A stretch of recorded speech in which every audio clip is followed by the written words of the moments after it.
Salut à tous et à toutes, c'est Malou et aujourd'hui on se retrouve dans une toute nouvelle vidéo. Donc dans cette vidéo on va voir des pourquoi dans Dragon Ball. Si vous comprenez pas le concept, en fait vous allez vite voir, c'est assez facile à comprendre.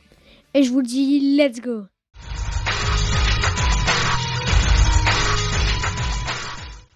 Donc pour commencer, on va voir Cell.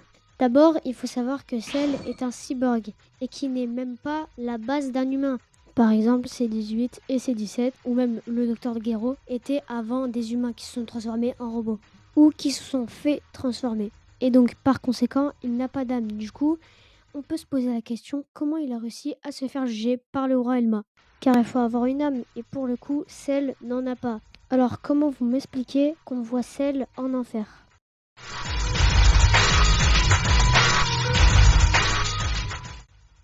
On passe à pourquoi Goku n'utilise pas le Kaioken avec le Super Saiyan. Car il aurait pu lui en être très utile, par exemple dans la saga Cell ou même dans la saga Buu.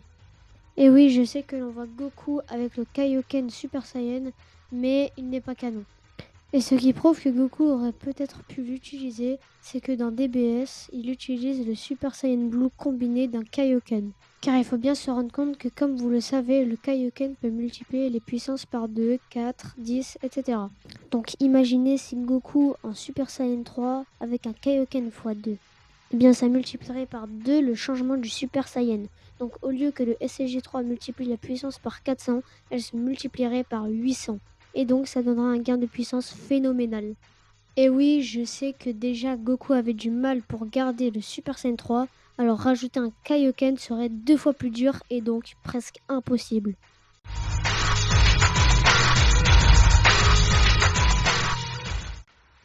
Ok, donc là on va voir pourquoi la Z-Team n'a pas pris le Kaioken.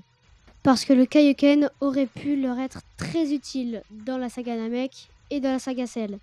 Et à mon avis, le Kaioken ne les aurait pas servis dans la saga Buu.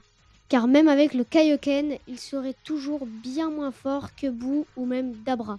Alors bien sûr, quand je dis la Z-Team, je parle par exemple de Yamcha, Chaozu, Tenshinhan même s'il n'était pas trop présent dans la saga Buu, Piccolo, etc.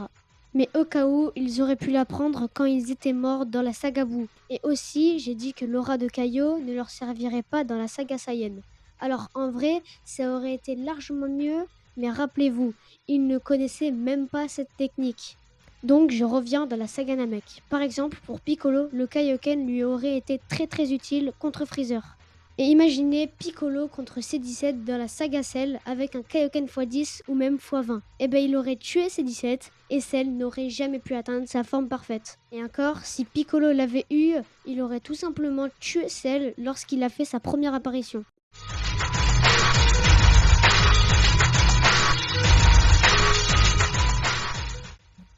Bon, là, c'est un cas un peu particulier car on a plus affaire à une incohérence.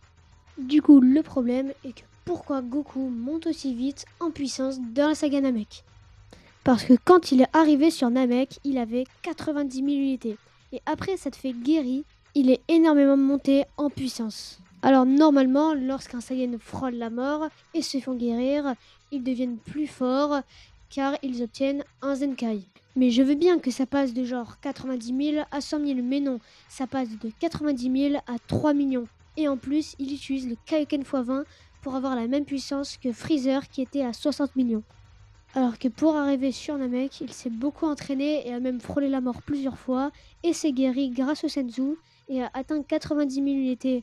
Alors pourquoi une guérison de plus le fait monter autant en puissance ?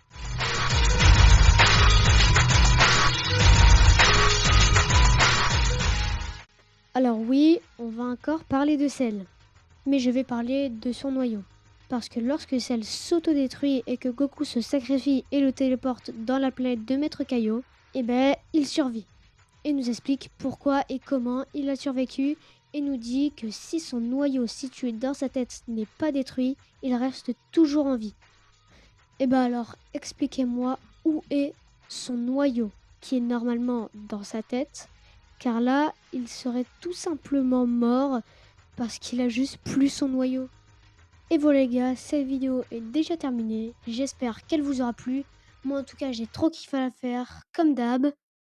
Et j'en profite pour dire que ce que je viens de dire, c'est souvent soit un oubli de la part du créateur, ou soit juste pour le scénario, parce que vous imaginez bien que si Piccolo avait eu le Kaioken et aurait tué Cell dès le début, eh bien ça gâcherait tout. Et sur ces mots, je vous dis à la prochaine. Ciao!